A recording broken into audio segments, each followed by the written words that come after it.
And we're back. And today I'm joined by our in-house mad bomber, Mike Sterling. I see you got a spiffy new hairdo there today, Mike. Good Right, job. I'm looking good. Let's not go that far. None of us are looking that good. It's true. And of course we've got our good friend Jeff MD 007, our in-house CIA operative. So we're going to try something a little bit differently today. We're going to take the top 5 news stories as they apply to the survival and prepping community and then stitch them together as far as what our recommendations are. So the biggest news story right now that affects the survival community, bar none, is extreme overreach on the part of Biden's DOJ. So, and of course, that wouldn't be the page because it went through. There we go. All right, we got the right one now. My apologies. So, essentially, the DOJ has created this National Red Flag Center. And for those of you who aren't familiar with red flag stuff, the way it works, it could be a family member, could be a neighbor, could be a cop, could be a doctor, could be whoever says to the authorities that you pose an imminent danger to yourself or to others. There's no due process. The cops show up at your door and seize all of your weapons. And so this immediately makes me think of the West Virginia EPA case, which was the Chevron deference decision on the part of the Supreme Court that basically said agencies do not have the right to make laws. Congress make laws. Agencies in turn enforce those laws, don't make those laws. This is gross overreach on the part of the Department of Justice, and there's going to be a whole lot of people caught up in this that lose their guns, potentially go to jail, potentially end up in all sorts of lawsuits, and a lot of time and money and stress, so much so that kind of on the periphery of this, there was a gentleman who bought some guns at a couple gun shows.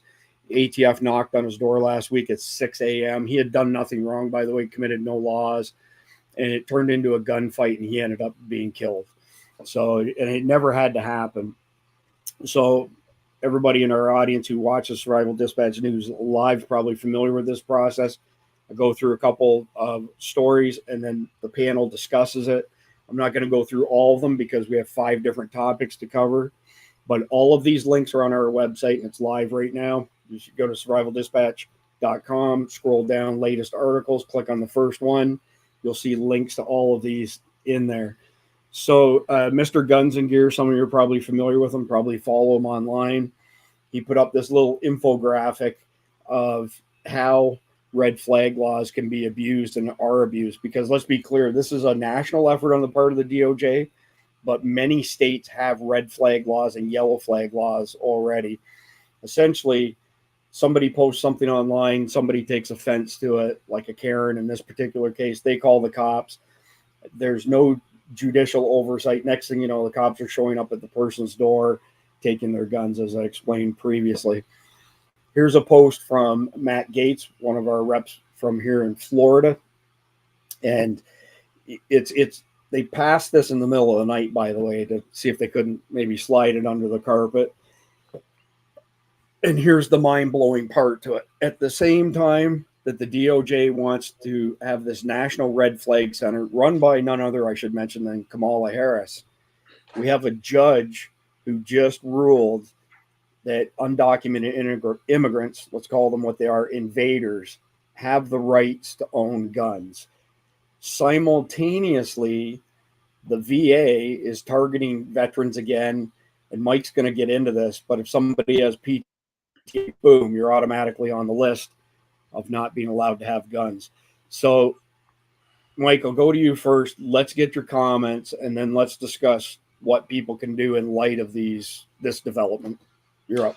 Well, I wouldn't really say that you're automatically on the list so you don't get to have guns. It's not necessarily that. It's you're on the list, so now you go up a notch above everybody, all your peers around you. So if I have guns and my neighbor has guns, I've got a PTSD rating on my VA stuff. So now, boop, I'm one notch higher as a bad guy over him, or as hey, this guy's gonna have a huge PTSD episode and freak out at any second now.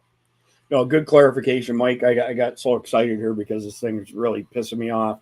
I forgot to show this part here that was on Twitter. So GOA is basically framing it the way you just framed it. So, you get slapped with a PTSD, tag, and then the VA reports it to the FBI. There's another step in there. And then all of a sudden, you're automatically entered into the NICS database. So you're 4473 and you're no longer able to buy guns. And again, there's no due process to this. I mean, Jeff, give me your thoughts on this. If this isn't overreach, I don't know what is. It's blatantly unconstitutional. You cannot be deprived of life, liberty, or property without due process of law. There is no due process. Someone makes an accusation, the group comes, some authority somewhere says, well, yeah, they're right. We're going to go take their guns. And you have a right to a trial. You have a right to be, heard before a judge. You have a right to face your accusers. These are all constitutional rights. And when they do it based on, you make a posting on Facebook or something, and as long as you're not advocating violence, and you're not saying go out and kill this person, you can do that. I mean, it's called the First Amendment. You can wish someone dies of a heart attack. It doesn't mean it's murder if he dies of a heart attack the next day. But they're using regulation to do what they can't do with law. And it is 100% against the against the Constitution. It's very, very simple constitutional law case. It's just like during the pandemic when they were telling people they couldn't go to church. Blatantly unconstitutional violation of the First Amendment in that case. So I don't see how this thing can survive, but how many years is it going to take to get to a Supreme Court? Hey, look at this shiny thing. Look at this shiny thing here in my left hand. Don't pay attention to what's going on my right hand. Okay? Look at this shiny thing. Look at this shiny thing. Pay attention to the shiny thing in front of your camera. Pay attention to that. Or as we say to our dogs, ooh, squirrel. Right. So, and of course, I also have to add, none of this is made better by the sheer volume of opiates that our lovely friends at the VA just absolutely love pouring down our throats in the PTSD community. That's nice as hell of them, and it's also a leading contributor to veteran suicides. So now you've got PTSD and drug addiction. Right, exactly, and that's that's the setup. Because one, not only do they not want to do their jobs, because if anybody's ever been to the VA, you know for a fact that you don't want socialized medicine. Because basically it's do you really want the DMV in charge of your healthcare? No. So yeah, PTSD, and then you wind up with the opiates thrown in on top of there, so you're not exactly yourself. Let's face it, anybody that's on opiates is not themselves. And so you take all that, you throw that onto there, and now that gives them a beautiful, absolutely beautiful, pay attention to the shiny thing, right? Pay attention to this shiny thing that we snuck through. If we had truly snuck it through in the middle of the night, if it had actually been snuck through, then we wouldn't know about it. So none of us are attorneys. By the way, mute. Great comment. I deem federal government a safety threat to others. Amen to that. Yeah. Vote. Who's up for a vote on that? One, two, three. Okay, it's unanimous. Yeah, it's a 3 out of 3 for sure. Yeah. So considering the fact that we're not attorneys, and therefore we are not giving anybody any legal advice, what are your opinions, Mike? You go first on what people can do in light of this massive overreach. And Jeff's right. It'll probably get challenged. It'll go to the Supreme Court, but it'll take a couple years to get there. And in the interim, all kinds of people are going to get raked over the coals potentially. So the first thing that I did is I took a shot of this and I pushed it out to every elected official that I have, starting at my county councilman, going all the way up to my senators of state senators and representatives. pushed it to all of them. And, you know, thank God I'm from Alabama. So they all go, the what? Oh, hell no. So, because they didn't even know that it was there. Wow. So that's how sneaky this whole thing got. That's what you get when you sign omnibus bills. That's Right. what you get. So I would say you're probably going to get a lot more. This is probably going to wind up getting junked before it ever even gets to the Supreme Court. I'd say you're probably going to wind up with a lot of political pressure over the next couple of months that is going to wind up hacking this off at the knees. But again, it's going to take up time. It's going to take up focus. What are they doing while we're focusing on that? And by us, I mean us as citizens and our elected officials. Okay. So at the end of the day, you know, one of the things that our subscribers, that the survival community can do, is write to your representatives, excuse me, across the board, and object to this, and hope that they object, like was the case in Mike's instance. Jeff, have you got anything to add to that? No, I think you got to put political pressure on them, because that's about the only thing they seem to respond to. And, you know, Democrats aren't going to care. They're going to say, okay, you don't vote for me anyway. But I think we need to get the Republicans to say, wait a minute, we have a constitution and we need to actually follow it. And, you know, it's a damn good blueprint. It's been working for 250 years already. But yeah, I mean, it's really hard to say, hey, yeah, don't get on the list. Well, all you have to be on the list is a pissed off ex-wife. Yeah. Right. You know, I mean, yeah, he threatened me once in 1972. And, you know, and to second that, I have seen a lot of that in the veteran community. You know, okay, we're going to say I'm going to say what I'm going to say. All right. If any of you in the audience get pissed, I'm sorry, but I'm going to tell you that from the military side, there are a lot of just pissed off, spiteful ex-wives or ex-husbands. It happens. Okay. There's a lot of pissed off, spiteful people out there that with absolutely no grounds whatsoever, they'll pick up that phone and call the local sheriff's department and throw that out there with no grounds whatsoever. Well, and it doesn't even have to be that. You have a neighbor who's pissed at you because you parked in his yard, or your dog dug under the fence, or the head of your HOA. Yeah, or your HOA. All they have to do is say, we had a dispute. I felt threatened. I know he has guns. He brags about having guns, or he's talked about it. And all of a sudden you're on the list for doing absolutely nothing. And when these allegations get proven to be false, there's like zero repercussions against the person making the false allegation. Right. And that's the frustrating part. There's no downside to lying about it. Country Prepper's got a good point here. You know, we can reach out to our representatives, you know, over and over again, and he's right. You know, many of them they'll smile to your face while stabbing you in the back, sort of thing. Yeah. So it is something to be aware of. We ran a survey. We run surveys frequently, but we ran a survey a couple months ago. One of the options of a topic that we asked, you know, our email list if they'd like more coverage on was caching, you know, their preps. So cache. And there he goes. All that kind of stuff. So again, happens all the time. Okay, let's go back to the beginning of the caching because you checked out. And you know what? I've got 3 tickets open with Streamlabs. This will probably be the last week we use these guys because I did all the tests they asked me to do and everything came up green and passed. So the problem on their end, not ours. What I was saying was that we did a survey a couple months ago asking, you know, topics that our email list would like more coverage on. And one of the things that came out of that was caching preps. So, you know, burying stuff like freeze-dried food, ammo, guns, all that sort of stuff. So again, I'm not an attorney, but it might not be the best decision to keep all of your guns in one location in one safe. Maybe you store some elsewhere. Yeah.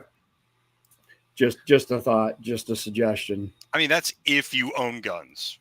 You know, I mean, so very many of us have lost our guns in those tragic boating accidents and True. fires. Moment of Mine fell silence. down a mine shaft. Yeah. I was rappelling. They slipped. Yeah. What can you Right. do? It's tragic. I'm amazed It that you is. lived I through heard it that. splashed at the bottom, so I'm assuming they're underwater.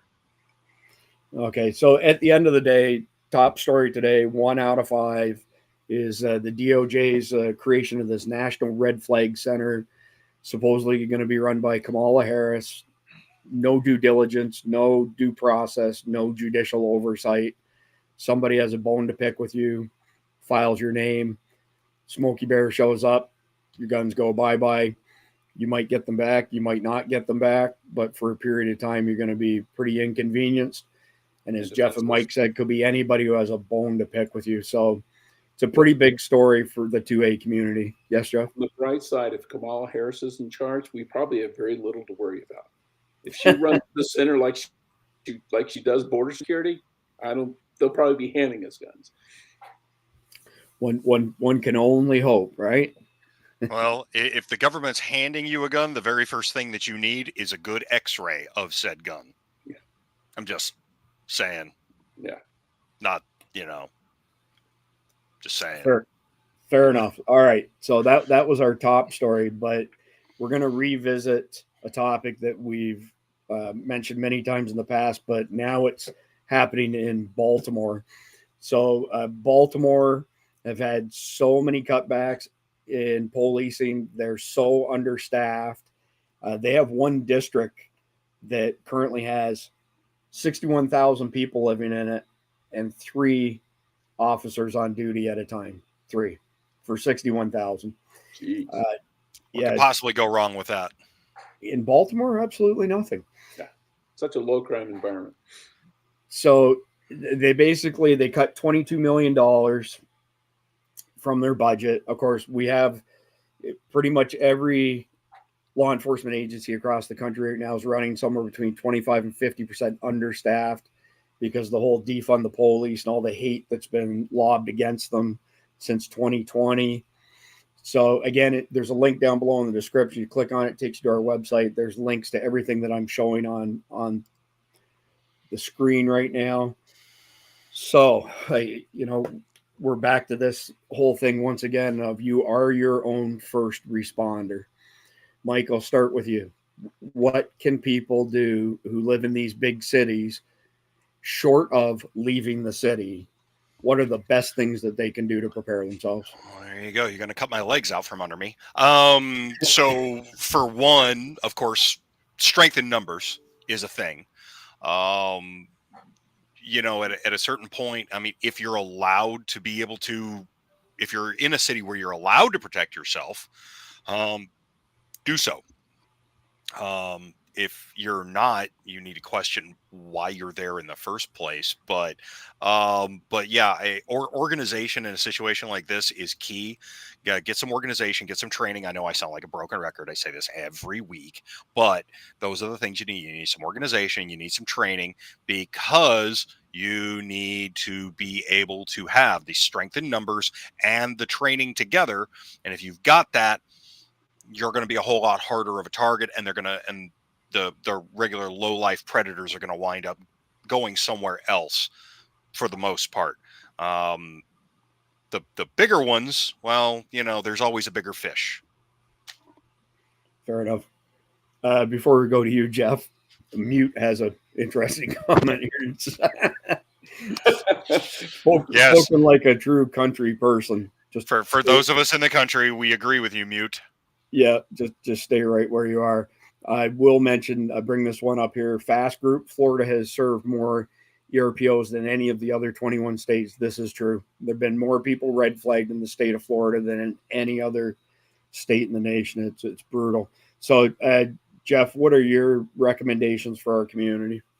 Well, I think if you can identify like-minded neighbors and kind of make a mutual support pact with them. Just over this weekend, we had a little neighborhood get together, and I was talking to the woman who lives across the street from me. Is a single woman. She's a grandmother, but she's got guns, but she needs to go train. And we need to go shoot those guns so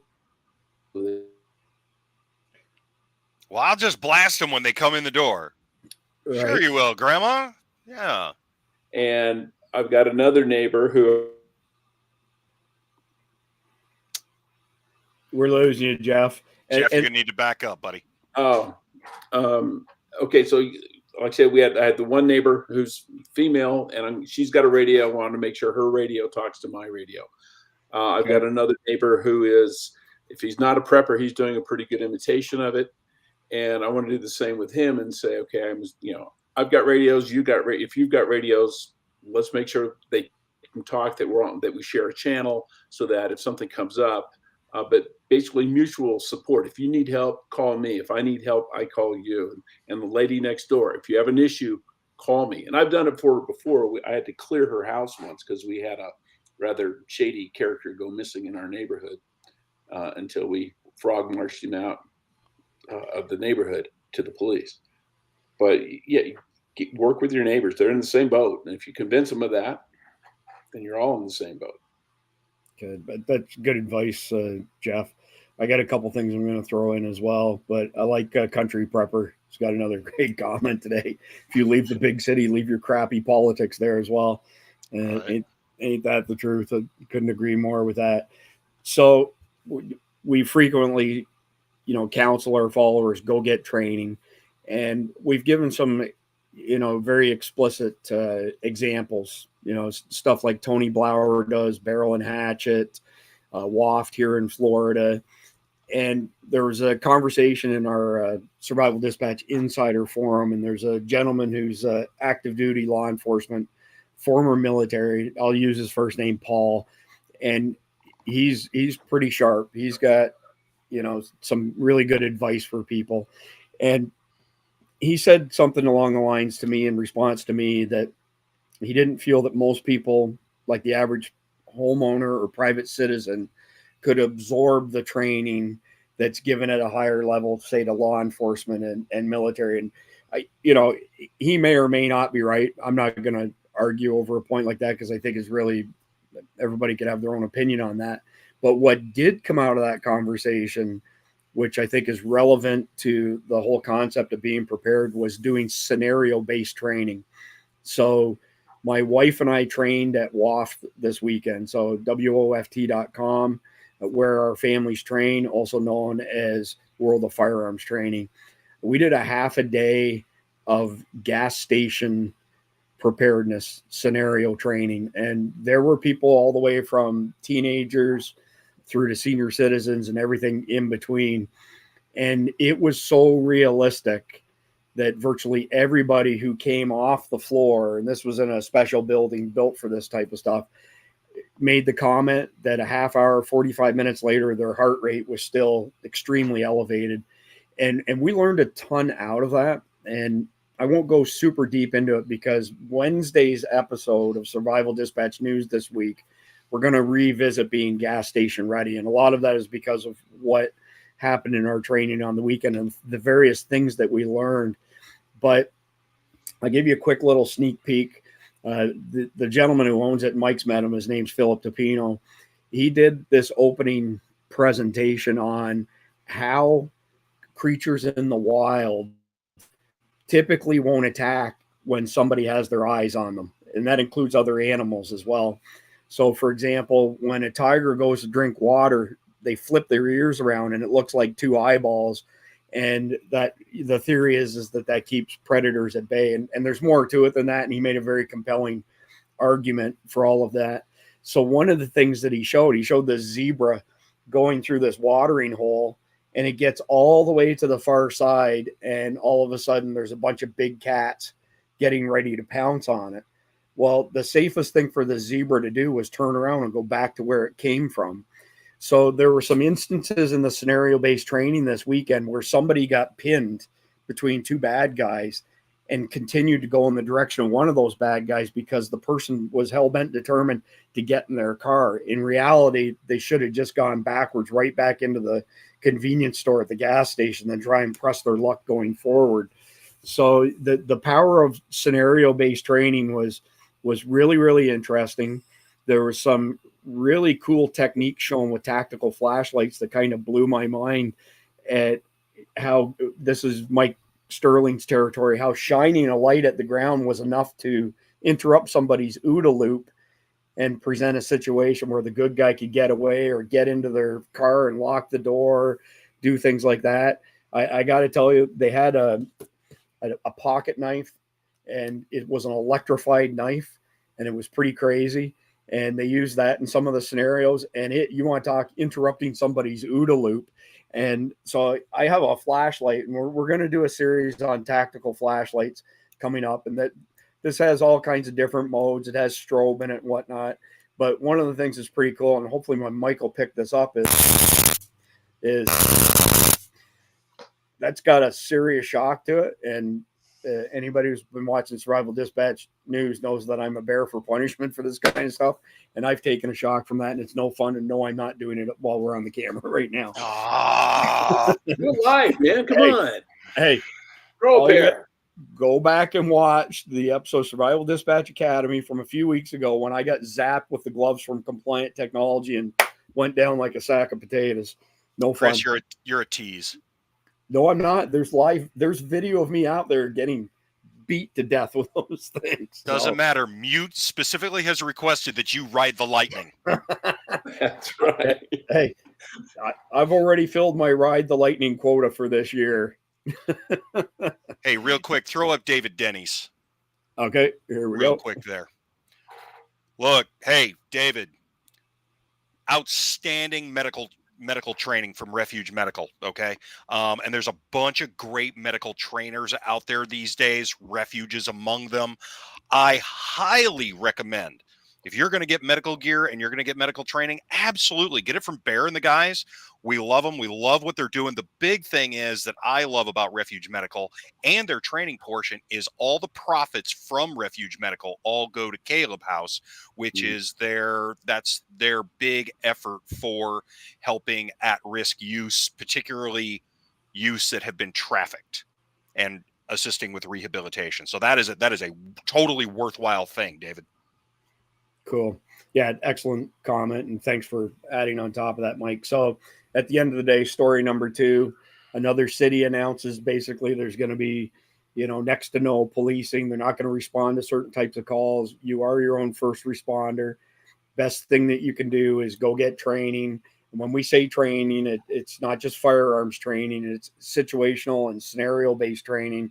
Although I will add, Mike, did you happen to see the guy with the really long hair at WAFT? His name was Buck.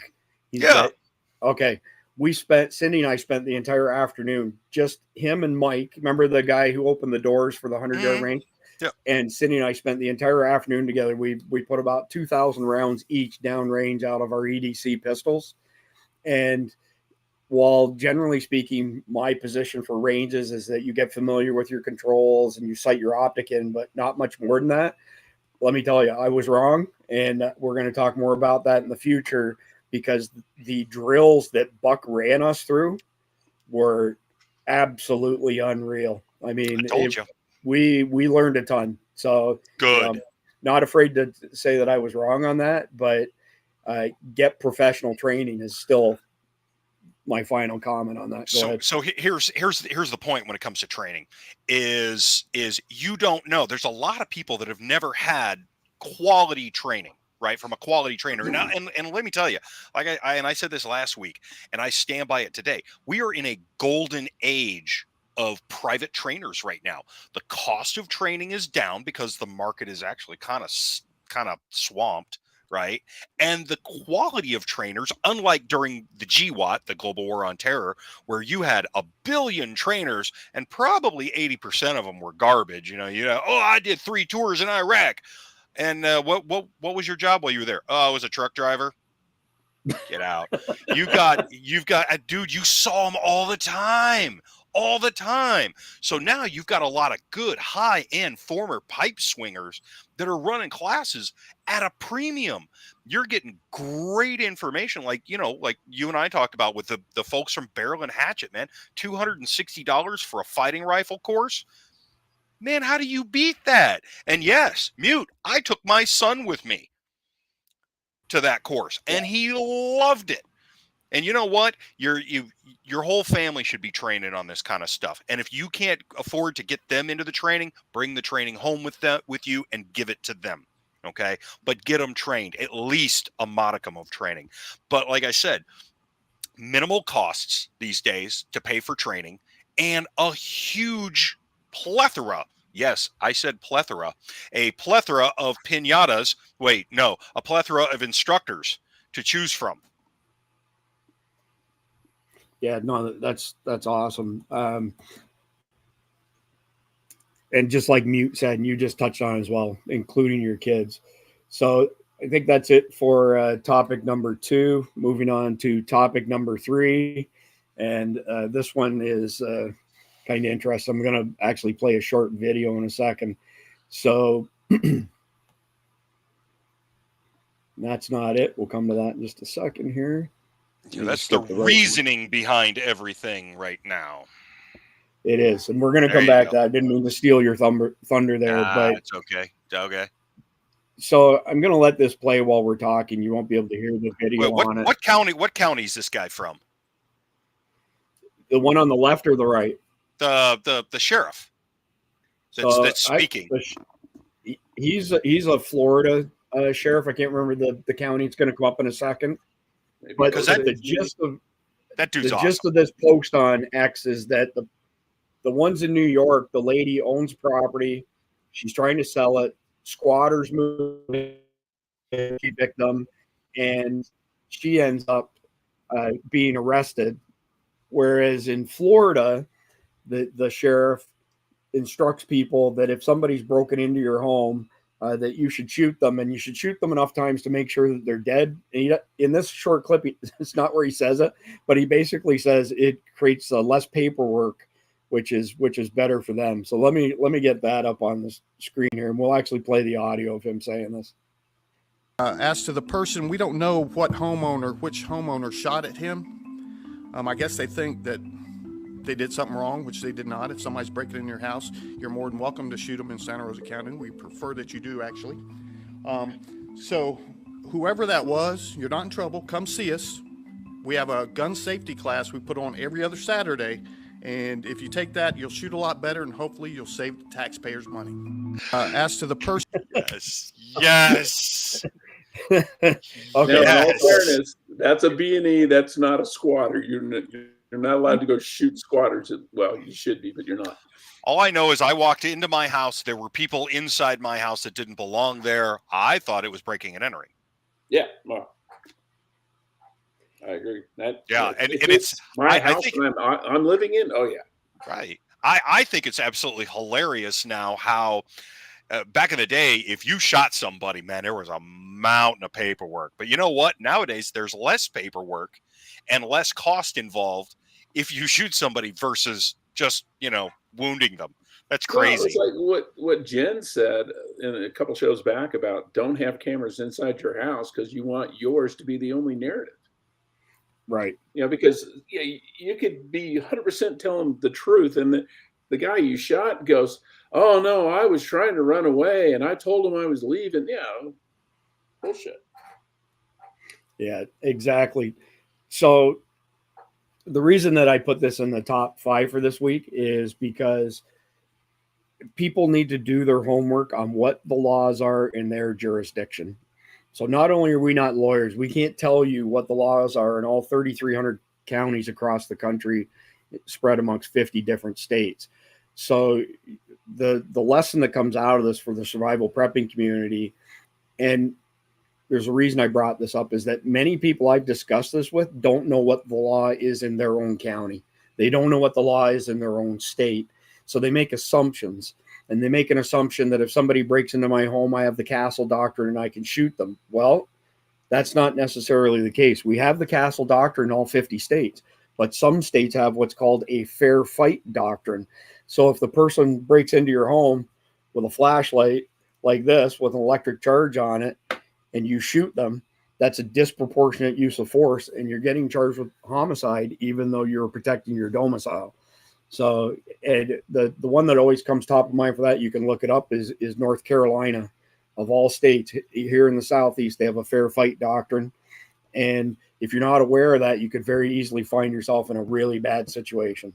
So the lesson of all of this, discussing what happens with squatters in New York versus what we're authorized to do in certain counties here in Florida, is there is no rule across the board. You need to make sure that you study up your local gun shop. Probably could recommend somebody who could bring you up to speed on that, if not themselves. Many people, in the gun business will know those laws. Mike, you got anything you want to add to that? I mean, just like we were talking about previously, I mean, it's getting stupid, and what it's coming down to now is that we're getting into a situation where there's a whole lot of things happening. And of course, the chickens are coming home to roost off of the whole, defund the police thing across the country. But we're getting into a position where property owners are being denied their rights. I'm a property owner. Don't deny me my rights now. And why do they keep doing these things? Why do they keep on making, showing or making and pushing all these things? Well, now we know why. I mean, and that was the meme that I threw up there. They need us to remember why we need them, because there's an election coming up. Why, it literally all comes up to, go ahead, bring that meme up. Yeah. How close are we to chaos? I want everybody to remember why they need us. Just as telling in that movie as it is now. That's what they're pushing for. They want us to remember why, oh God, we need the government to protect us. Because now they're putting us into more and more situations where we need to protect ourselves, but they're taking away our options in order to protect ourselves. Right. Well, and there's no government agency that ever asked for an increase in its budget by saying, we've done everything and we're running out of stuff to do, so give us more money. No, they have to create crises so that they can get money to solve them. It's sort of like, not to pick on the FBI, they create a crime so they can solve a crime, so then they can then say, look at the crimes we've solved, but just think how much more we could do if you gave us more money. Yep, 100%. So again, that's news item number 3. Make sure you know your local laws and in your jurisdiction. And somebody else brought a point up. I'm not sure what comment scrolled off my screen, but even if your sheriff speaks out like the one we just showed, you may have a DA that's not on the same page, and you should be aware of that as well. So, find out what the local law is, and then also do some research into, who your local DA is. If they're funded by Soros, nothing good's going to come out of that, as well as where does your sheriff stand on these things and the likelihood of you being charged. So, and I mean, there's an old adage that specifically says, if you're gonna have a gun, you need to have the stones to use it. If you're gonna use it, you have to be willing to kill with it. And if you're also going to use it, you also need to have the brains to shut up until there's a lawyer present. And it better be your lawyer.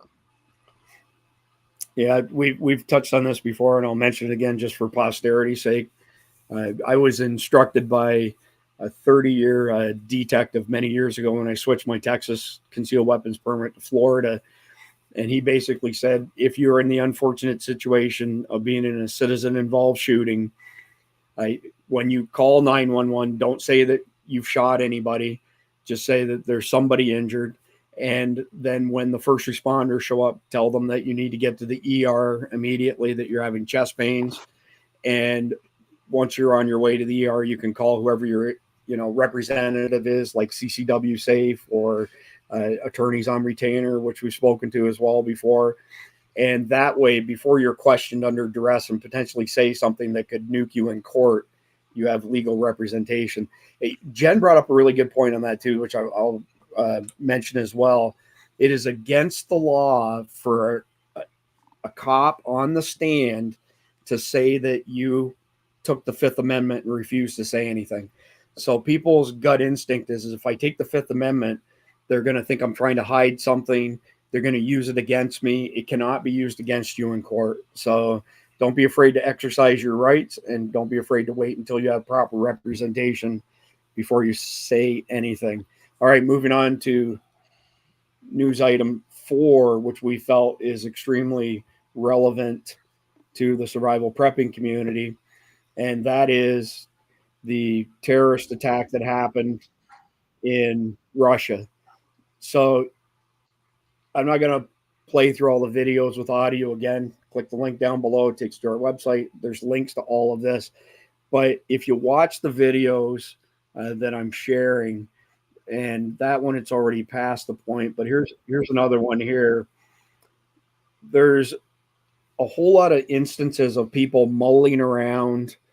They're in the open, and so they're not doing the most basic things, which is, if you're involved in an active killer situation, the first thing you want to do is get cover somewhere, so, and a lot of people here didn't do that.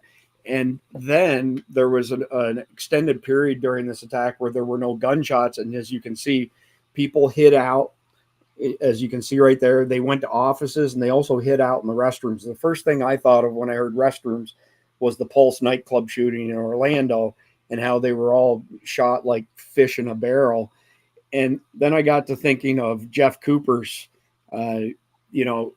mindset conditions, right? So code condition white, you're at home, you're chilled out, you're not, super situationally aware. Then maybe you go out in public and you're conditioned yellow, a little bit heightened attention to what's going on around you. And then when you go to condition red, the shit's hitting the fan or fixing to hit the fan, you're at that higher level. And then somebody long after Colonel Jeff Cooper came up with his conditions, added condition black, which is what we see happen to a lot of people where they just freeze. Condition black is like the last place you want to be in. But I'm going to coin a new term based on what I observed watching videos of the terrorist attack in Russia. And I would call that code gray, where these people they're not taking any action. So it's kind of like being in condition black, but they're not actively doing anything to seek cover and concealment or to protect themselves. It's like condition gray, you could say condition zombie or something to that effect. And I feel that this is another good example of taking scenario-based training so that you've already got your head wrapped around some things, and you're not trying to come up with a plan on the fly when you're in the midst of an active killer situation. So, Mike, I'll go to you first. What are lessons for people to be learned from what just happened in Russia? Well, I mean, it's the norm. It's the human condition. Either you're going to freeze, you're going to panic, or there is a third option. There's a bunch of these people that are going to just completely disbelieve that this is actually happening around us right now. Nope, this is not happening. And they're just going to, no, it's fireworks. Nobody's really doing anything. And then, a whole bunch of bullets rip through them. And that's when they finally realize, oh, there was something actually happening. So, yeah, I mean, and this is the kind of stuff you see all the time. Heck, there were still people wandering around taking photos and stuff right after the bombing in Boston during the Boston Marathon. There's people wandering around. There's a big smoke cloud hanging in the air, and there's people coming up going, hey, what happened over here? Click, click, click, click. It's like, you're not getting this, are you? So the Pulse nightclub, there were still people trying to walk in while the shooting was happening. I mean, it was wild. So yeah, the human beings are just absolutely crazy. John, you're absolutely right. Nobody's coming to save you. You are your own first responder, period. So yeah, these kind of mass shootings like this, and it looks like from what I've seen, we're looking at an ISIS affiliate. Everybody was like, "Oh, it's ISIS-K." It's not necessarily ISIS-K. There's a whole bunch of different ISIS, and all of these guys were Tajiks, weren't they, Jeff? Yeah, Central Asian anyway. Yeah, I'm looking at them. I'm just talking about the ones that they actually like put on. That they actually captured alive. Like Chechen, Dagestani. Well, they specifically said that they were Tajiks. So, I don't know. And then Knight Who Says Knee. Yeah, you're forgetting number 4. Those who are so tired of the BS that they'll go hardcore destruction mode on the baddies. Yeah, you're not wrong.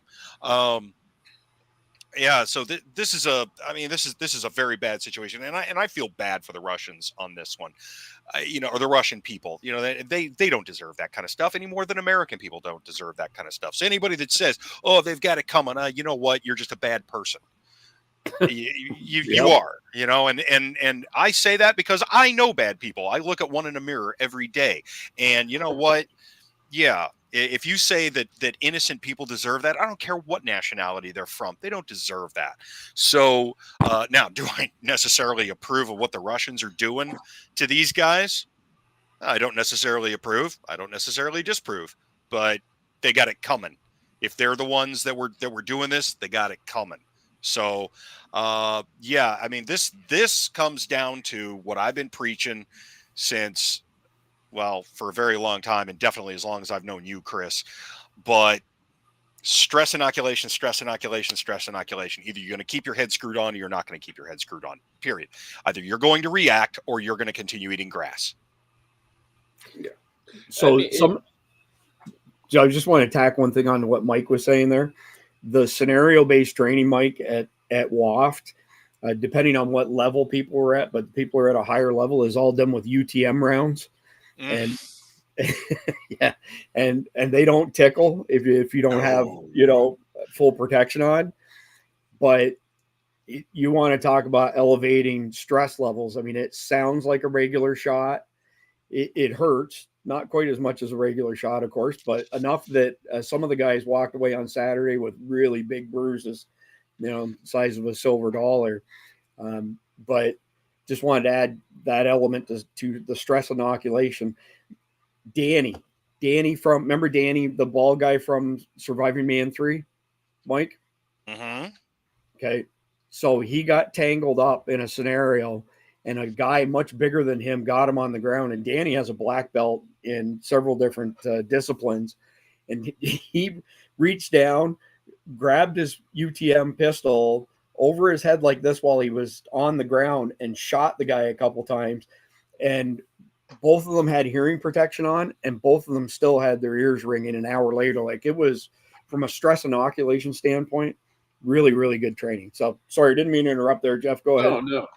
I was just talking about the thing in Moscow or outside of Moscow.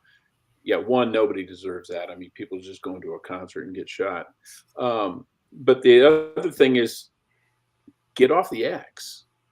When I was going through, we did scenarios where you're in a vehicle and you get ambushed, and whoever sees where it's coming from, threat right. Well, if you have threat right, you don't go right, you go left, you go away. And the smartest ones I saw were the people running the hell out of there as fast as their little feet would carry them. So that's actually really timely for you to make that comment. I can't speak to the accuracy of a comment that I read because there was no accompanying video, but someone made a comment who, they had watched videos, they didn't repost the videos, said that people lost their bearings with the gunshots going off, and that there were some people actually running towards the shooters, not away from them, because they got confused. So I don't know if that's an accurate representation or not, but it's something worth considering, I think. It can happen. In a big concrete building, you get a lot, you get sound ricocheting off the walls. I mean, I've been in my backyard, heard something. I think it came from the left. My wife says, no, it came from the right, because it's, it's bouncing off of walls and things like that. So if you're in the middle of a big open area like that, you need to use your eyes, not just your ears. Yeah, interesting. So at the end of the day, this situation in Moscow, another active killer situation, try to have a high level of situational awareness. The way to do that, like Mike said, is to be trained under stress, because if you've never been at that level of stress, the chances that you'll make good decisions are pretty slim. I'd like to add that for the people who are trained in confronting this type of violence, if you're trained and you're proficient, the rule of thumb is to run towards the gunfire, not away from the gunfire. But that only applies to people who are trained and able to do that.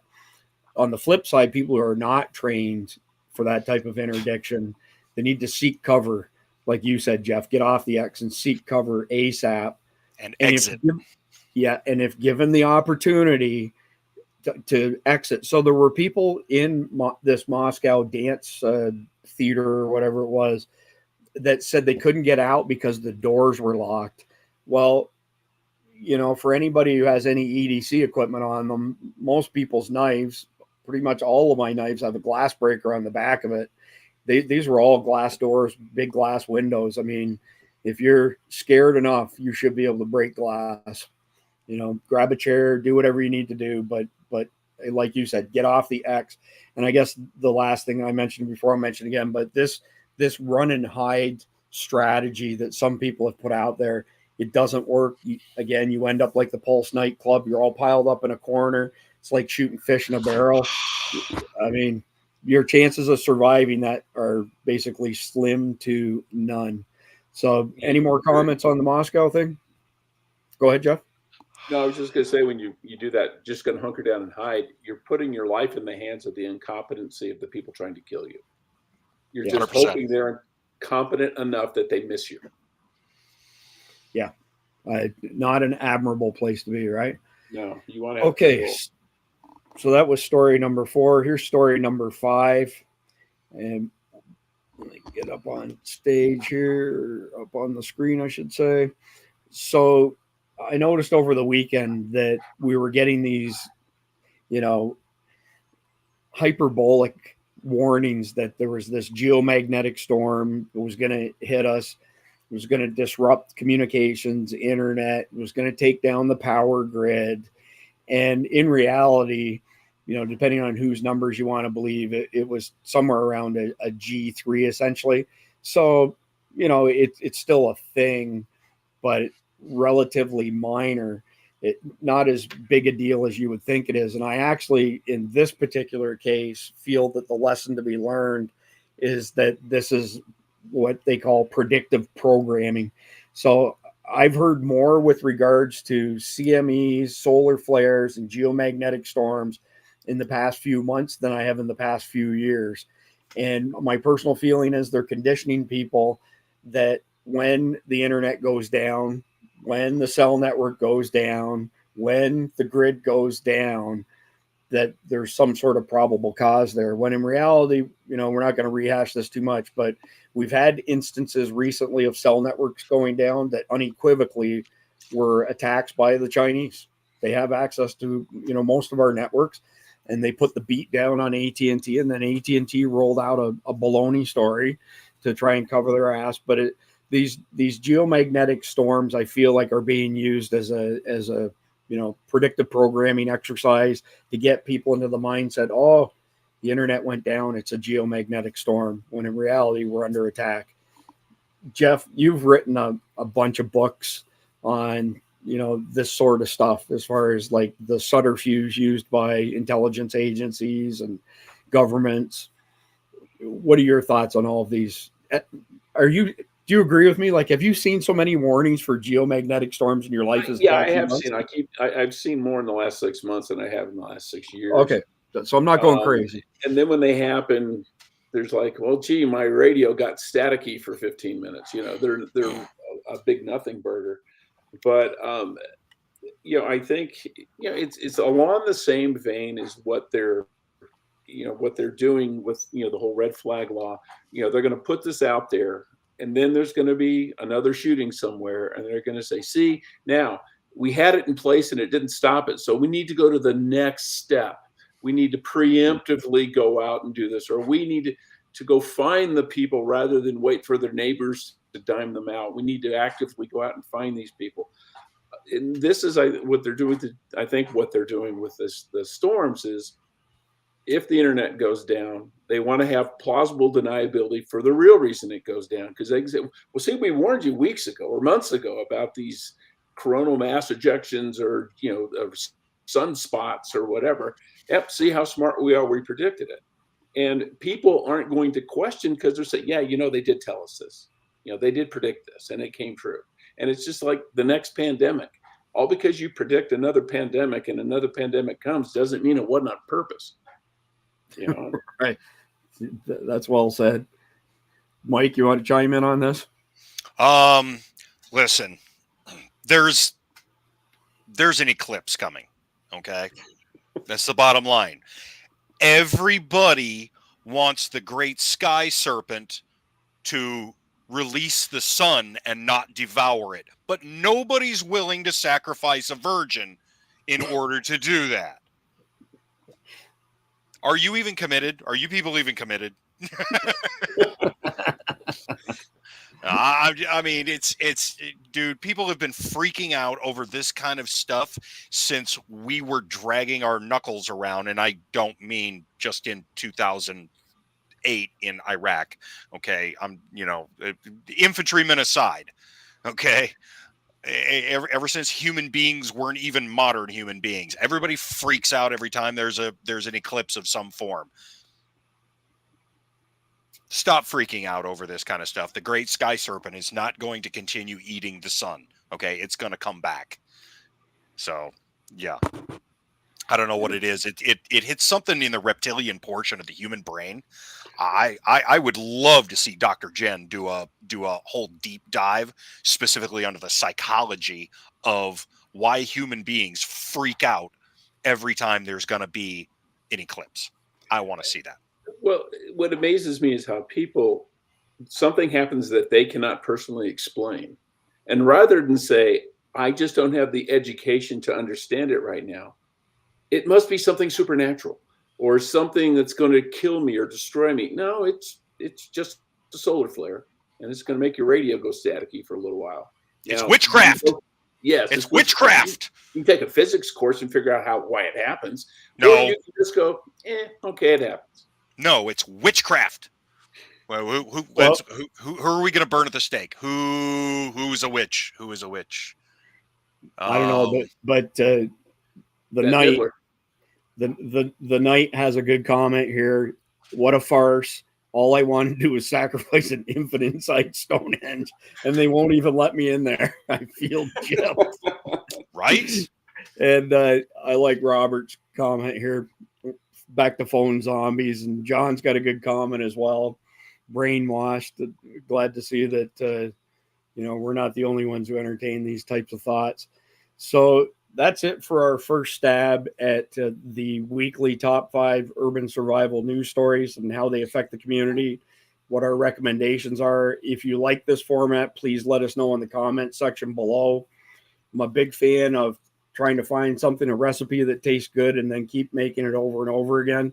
So we're still trying to figure out this live video stuff. We did pre-recorded for a very long time, but now we're live on Mondays and Fridays.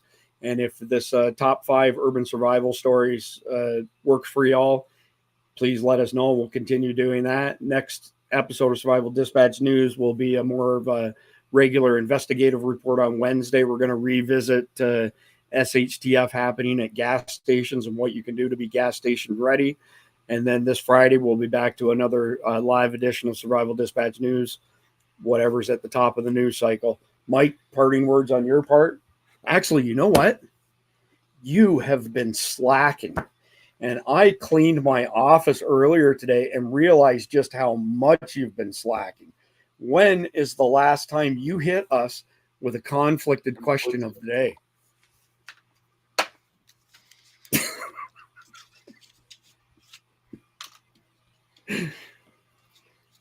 Pick one at random. He makes half of them up himself. I do not.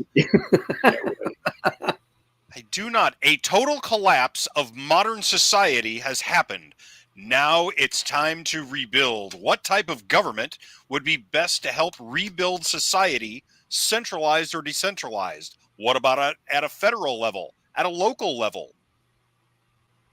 I'll say it again. A total collapse of modern society has happened. Now it's time to rebuild. What type of government would be best to help rebuild society, centralized or decentralized? And what about at the federal level? And what about at the local level? Go! Jeff, you go first. Okay, I'll go first. Local level, decentralized. And federal level, none at all. Because the federal government is there to deal with basically other countries and other things. And if the whole society is collapsed, there aren't going to be any other countries right for a while anyway. So all the more reason to put the whole federal thing on pause until there's a need for it. Spoken like a true libertarian, lowercase L, not capital L. Those guys are loonies, but lowercase No. L. In my Like opinion, and it's interesting you chose that question, Mike, because I was reading some additional articles on the Great Reset that the WEF, the World Economic Forum, wants to happen, and for the first time ever, I actually agree with the WEF, and I am all in favor of the Great Reset. And in my opinion, the Great Reset is we go back to the 10 Commandments, and that's it as far as government's concerned. Easy peasy. So that's my answer to the question. All right. I guess I'm batting cleanup. And as a note, I only have deck 1 and deck 5. So yeah, if you want more questions, you need to get me more decks. So I am 100% with you guys at the federal level. There needs not be a federal level. Let them burn. I'm happy with that. However, at the local level, I'm going to do something different. I'm going to say feudal, and you will call me Khan of Khans. Mike's on quite a roll here. So, all right. So we got back to the conflicted question finally after a long absence of it. Shame on you for doing that, Mike. I'm a terrible person. I keep telling you. Well, I mean, tell you what, for those of you watching this episode now or watching it later on, if you think that Mike Sterling should be punished with this flashlight, let us know in the comment section below. We'll make it happen. How's that sound? Vote for yes. Oh, I'll bet you do. 2 votes for yes. I'll just bet you do. Just remember. Okay, I think we need to stop voting. We've already got enough. Yeah, just so you all know. Listen, we will have the true verdict once we tally up all the mail-in votes. It's going to take us about 10 days to do that. So we'll get back to after we tabulate the mail-in votes, because we know that there could never be any cheating done by such a thing, right? No, of course not. All right. Appreciate y'all's time. Once again, we'll see you for the next round of Survival Dispatch News on Wednesday. Peace out. Ciao.